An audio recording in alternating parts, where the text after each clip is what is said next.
प्रेक्षकांनो, आज बऱ्याच दिवसांनी पिंकी जरा छान दाखवलंय, म्हणजे बघावंसं वाटलंय मस्त। आता ही पिंकी चहा आणतीये युवराजला, पण तिला भीती वाटत असते की तो ओरडेल म्हणून।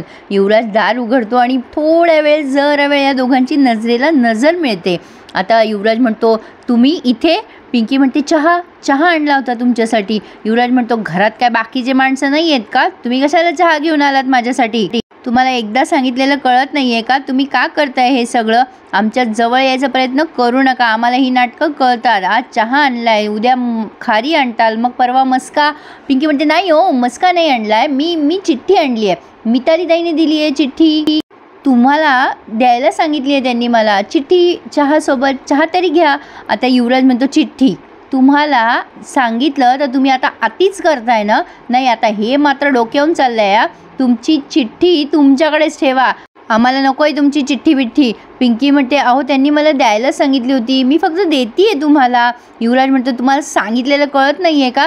त्या चिठ्ठीचे 2 तुकडे करा, त्या चहात बुडवा आणि तुम्ही दोघीच खाऊन टाका। आणि प्रेक्षकांनो, त्याने चिडून दरवाजा लावून घेतला। पण पिंकी आता खूप खुश होते, कारण युवराजने ती चिठ्ठी वाचली नाही आहे ना म्हणून। आता युवराज विचार करतो, बाप रे, ही पोरगी अशी आहे, ती पोरगी तशी आहे, काही खरं नाही बाबा माझं। पिंकी मनातल्या मनात हसती आणि म्हणते, धनी आय लव्ह यू, मी ह्याच गोष्टीमुळे तुमच्यावर फिदा आहे बघा। ही खुश झाली आहे त्याने चिठ्ठी घेतली नाही म्हणून। पण आता पुढे मजा आली आहे हिची। लगेच सुशीलाबाई तिथे येतात आणि म्हणतात, काय गं, काय करतीये तिथे? युवराजच्या खोलीबाहेर का रेंगाळत होतीस? लगेच तिथे पिहू येते मागून आणि म्हणते, मीच सांगितलं होतं तिला तिकडे जायला। मिताली म्हणते, मीच तिला लेटर घेऊन पाठवलं होतं युवीकडे। लगेच सुशीलाबाई म्हणतात, काय पत्र? आता ही म्हणते, हो पत्र। सुशीलाबाई लगेच हसायला लागतात, अच्छा अच्छा, हो का, गोष्टी एवढ्या पुढे गेल्यात तर काय लिहिलं काय होतं ग पत्रामध्ये? लगेच ही म्हणते, मला लेटर लिहायला खूप आवडतं, लेटर खूप पर्सनल आणि रोमॅन्टिक असतात ना, तसा मी त्याला मेसेज करू शकले असते, पण लेटरने जरा जास्ती फरक पडतो ना। सुशीलाबाई लगेच म्हणतात, प्रेमाची भानगड नाही, मला मेलीला बाई काय कळणार, चांगलंय चांगलंय, चालू द्या तुमचं। आता ही मिताली म्हणते, मी युवीला लिहिलं होतं त्यात की निवांत आपण नेचरमध्ये कुठेतरी जाऊयात। सुशीलाबाई म्हणतात, बरोबर आहे, तुम्ही दोघांनी भेटायला पाहिजे, म्हणजे तुमचे मन लवकर जुळतील। मिताली विचारते, काय गं पिहू, दिलंस का लेटर? पिंकी म्हणते, नाही हो, त्यांनी नाही घेतलं पत्र। मिताली म्हणते, ओ नो, मी आता काय करू, माझा मेसेज कसा पोहोचवू त्याच्यापर्यंत? सुशीलाबाई लगेच म्हणतात, हिच्या हातून द्यायला गेली होतीस काय पत्र? अगं, तो कुठल्या अशा सोम्या गोम्याच्या हातून पत्र नाही घ्यायचा, थांब थोडंसं, मी जाते आणि मी देते त्याला। सुशीलाबाई ते पत्र घेणार तेवढ्यात पिंकीने मुद्दाम तो ट्रे खाली पाडलाय आणि त्या ट्रेमध्ये चहा असल्यामुळे ते पत्र भिजलंय चहामध्ये। सुशीलाबाई म्हणते, ए काय ग, केवढ्या महागा मोलाचा कप होता तो। आता ती ओरडते मिताली आणि म्हणते, तुम्हाला कपाची पडली आहे, माझं लेटर भिजलं त्यात। सुशीलाबाई लगेच त्यांचे वाक्य मागे घेतात, म्हणतात, काय ग, कपात काय एवढं, ए बाई बघत काय उभी राहतेस, चल आवरते सगळं। निरीला ओरडतायत आता सुशीलाबाई। पिंकी म्हणते, राहू दे, तू नको करूस। निरी म्हणते, राहू द्या, हो मी करेल। आता ही मिताली म्हणते, राहू दे ग पिहू, तू कशाला करतेस, ती करेल ना। आता पिंकी ती चिठ्ठी दाखवते तिला आणि म्हणते, बघा मिताली दी, खराब झाली ही, सॉरी मिताली ताई। मिताली म्हणते, ओ नो, आता काय करू मी, किती प्रेमाने लिहिलं होतं मी युवीसाठी। पिंकी म्हणते, सॉरी, खरंच सॉरी। मिताली म्हणते, जाऊ दे, डोंट वरी बेबी, मी तो मेसेज स्वतःच युवराजला जाऊन देते। आता सुशीलाबाई म्हणतात, ए थांब जरा, मी येते ना। अगं एकटी नको जाऊ, मी बोलते त्याच्याशी, चिडला असेल ना तो तुझ्यावर। अगं मला माहिती आहे त्याला काय सांगायचं। आता मिताली म्हणते, so sweet of you aunty. Mitali म्हणते, चला आंटी आपण जाऊयात। सुशीलाबाई निरीला म्हणतात, आवर ग पटापटा। आता पिंकी ती चिठ्ठी हातात घेते, पण आता पडला ना प्रश्न, काय करायचं पुढे? सुशीलाबाई युवराजच्या खोलीत जातात। युवराज म्हणतो, काय आहे साहेब, सकाळी सकाळी तुम्ही इथे? सुशीलाबाई म्हणतात, काय रे, आवरलं नाही तुझं अजून? आता त्या मितालीला आवाज देतात, ए ये ना ग, ये की आतमध्ये। आता सुशीलाबाई म्हणतात तिला, ये ना ग, तुझंच घर आहे आता। युवराजला म्हणतात, अरे हिला तुझ्याशी बोलायचं होतं, लाजत होती ती म्हणून तिने चिठ्ठी लिहिली होती तुला, तिच्या असिस्टंटनी तुला चिठ्ठी आणली होती ना। आता युवराज म्हणतो, चहात बुडवली का तिने? आता सुशीलाबाई म्हणतात, नाही रे नाही, चहात नाही बुडवली तिने, खाल्ली नाही, म्हणजे चहात भिजली ती। सुशीलाबाई भारी बोलतात प्रेक्षकांनो। सुशीलाबाई युवराजला पटवत आहे, अरे तिची फक्त इच्छा आहे की तुम्ही दोघं जण निसर्गात बाहेर फिरायला जावं।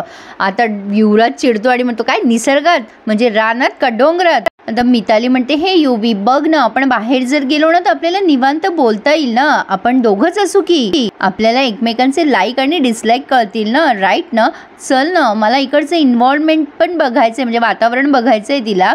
युवराज म्हणतो, मला जमणार नाही. आता लगेच ही मिताली म्हणते, प्लीज असं काय करतोस, आपण करायला हवं ना हे. आता सुशीलाबाई म्हणतात, ही बरोबर बोलतीये. युवराज म्हणतो, हे बघा आमचं आवरून झालेलं नाहीये, तुम्ही जा इथून, मला उशीर लागणार आहे. सुशीलाबाई म्हणतात, अरे काढ रे थोडासा येळ, तिची इच्छा आहे ना, पाहुणी आहे ना ती आपल्याकडे. अरे पाहुण्याची इच्छेचा मान नाही राखणार का, आपल्या घराण्याची परंपरा आहे, आपण पाहुण्याच्या इच्छेचा मान राखतो, हाय का नाही. आता हिचं पण नाही राखायचा का मान, आपणच कोणाला मान नाही दिलं तर आपल्याला मान मिळेल का. आता लगेच त्या मिताली जाऊ दे पोरी, त्याला नाही न्यायचंय तुला. पण युवराज म्हणतो, बरं आईसाहेब तुमच्या शब्दाखातर जातो आम्ही, पण पुढच्या टायमाला अशी अपेक्षा ठेवू नका आमच्याकडनं. एवढ्या काय युवराजला जायचं असेल प्रेक्षकांना, तो नाही म्हणू शकला असता.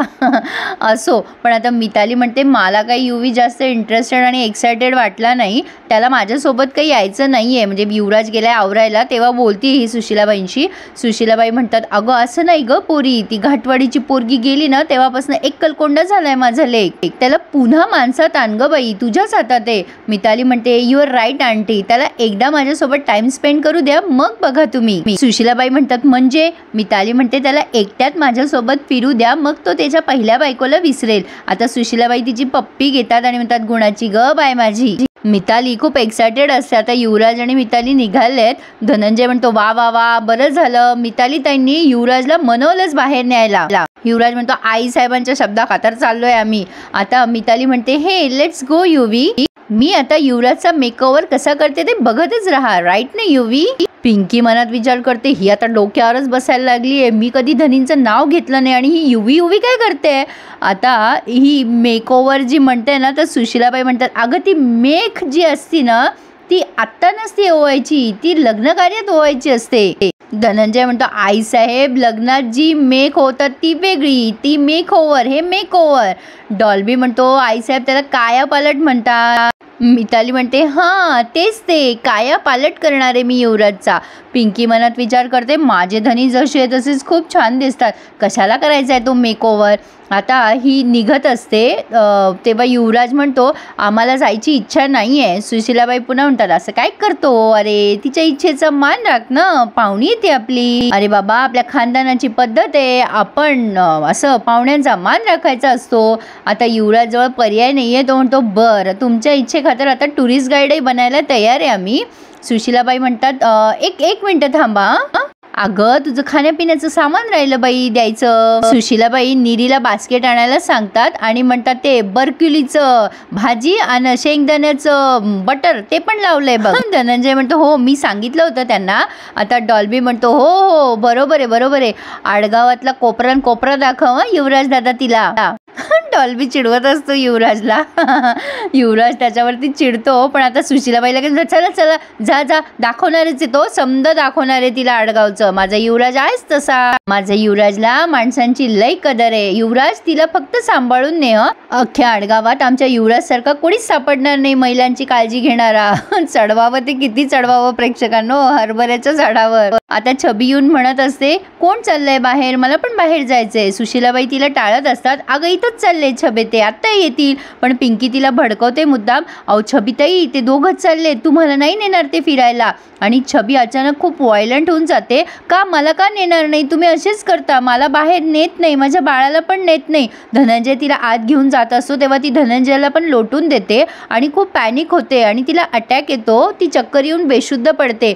युवराज तिला उचलत असतो आणि म्हणत असतो, चला दाजी ह्यांना खोलीत घेऊन जाऊ ताईसाहेबांना. पण या मितालीला मात्र बाहेर जायचं पडलेलं असतं. ती म्हणते, युवी ते सगळे बघतील ना त्यांच्याकडे, तू चल ना माझ्यासोबत बाहेर. आता सुशीलाबाईला पण जरा नवलच वाटतंय तिचं. युवराज चिडतो आणि म्हणतो, तुम्हाला काही समजतं का, ताईसाहेब आहेत त्या आमच्या, त्यांच्या अशा अवस्थेत आम्ही त्यांना असं टाकून जायचं का, ते काय नाही, आम्हाला त्यांना बरं वाटल्याशिवाय आम्ही कुठेच जाणार नाही. आता त्यांनी छबीला रूममध्ये आणलेलं आहे. छबी खूप रडत असते, मला बाहेर नेत नाही कोणी, आणि तिच्या त्या खोट्या खोट्या बाळाशी बोलत असते, मामा खूप वाईट आहे, मामा खूप खडूस आहे ना आपला, आपण कट्टी घ्यायची मामाशी. आता खूप रडत असते छबी. युवराजला खूप वाईट वाटत असतं, डॉल्बीला सुद्धा. ह्या क्षणाला युवराजला राखी बांधलेली आठवली आहे, म्हणजे तो भावूक झालाय खूप, की खरंच आपण आपल्या बहिणीसाठी काहीच करू शकत नाही का. आणि त्याला छबीचं आणि त्याचं रक्षाबंधन आठवलं आहे. प्रेक्षकांनो, त्याला म्हणजे छबीची मानसिक अवस्था खूपच वाईट झाली आहे, त्यामुळे त्याला खूप वाईट वाटत असतं की खरंच आपण आपल्या बहिणीसाठी काहीच करू शकत नाही. आता पिंकी बघते धनंजय गपचूप कपाटातनं औषध काढत असतो, ते जे म्हणजे छबीला द्यायचं नाही आहे, काहीतरी विचित्र औषध देतोय तो छबीला, म्हणजे छबीची परिस्थिती नीट नाही व्हावी म्हणून त्याने ते औषध आता लपवलं आहे सगळ्यांना दिसू नये म्हणून, आणि पिंकीने ते बरोबर हेरलं आहे. आता युवराज तिला औषध देत असतो तेव्हा छबी त्याच्याकडनं घेत नाही, कारण ती चिडलेली असते ना त्याच्यावर. ती म्हणते, ए तू दे ग फ्रेंड मला औषध, तू देशील ना औषध मला. ती खूप जिद्द करायला लागते की तिला पिंकीच्याच हाताने औषध घ्यायचं आहे. शेवटी पिंकी म्हणते, बरं बरं मी देते हां तुम्हाला औषध, माझ्या हाताने घ्या हां. आता सगळेजण पिंकीकडे बघायला लागतात आणि इथे त्यांनी हा रिव्ह्यू पूर्ण केला आहे प्रेक्षकांनो. पुढे आपण बघतोय आता या सुशीलाबाई, कोण हे बापूसाहेब आणि धनंजय तिघंजणं दहीहंडीचा कार्यक्रम ठरवत आहे. आता यांना मितालीला इम्प्रेस करायचं आहे, म्हणजे त्यांना दाखवायचं आहे मितालीला की आपल्याकडे खूप पैसे आहेत, म्हणून ते आता दहीहंडीमध्ये बक्षीस जाहीर करणार आहे. आता हे सगळं पिंकी यांचा प्लॅन ऐकते आणि ती ठरवते की ह्या प्लॅनमध्ये काही चेंजेस करायचे. आता ती मितालीसमोर बापूसाहेबांची एवढ्या बडाया मारते, अहो मिताली ताई तुम्ही बघाच, 1 लाख काय 5 लाखाचं बक्षीस ठेवणार आहेत हे दहीहंडीसाठी. आणि मिताली खूप इम्प्रेस होते, त्यामुळे बापूसाहेबांना नाईलाजास्तव 5 लाखाचं बक्षीस ठेवावंच लागतं. बापूसाहेबांकडे आधीच दुष्काळ, त्यात ही मिताली म्हणजे 13वा महिना. आता काय करतील बापूसाहेब हे बघणं इंटरेस्टिंग ठरणार आहे. प्रेक्षकांनो, दहीहंडीचा कार्यक्रम खूप रंगणार आहे बरं का, खूप मजा येणार आहे त्यात. तुम्हाला बघायचं आहे ना, मग वाट कसली बघताय, आपल्या चॅनलला पटकन सबस्क्राईब करा. आणि हा रिव्ह्यू आवडल्यास प्लीज लाईक करायला विसरू नका हां. So please subscribe my channel and enjoy my reviews. धन्यवाद.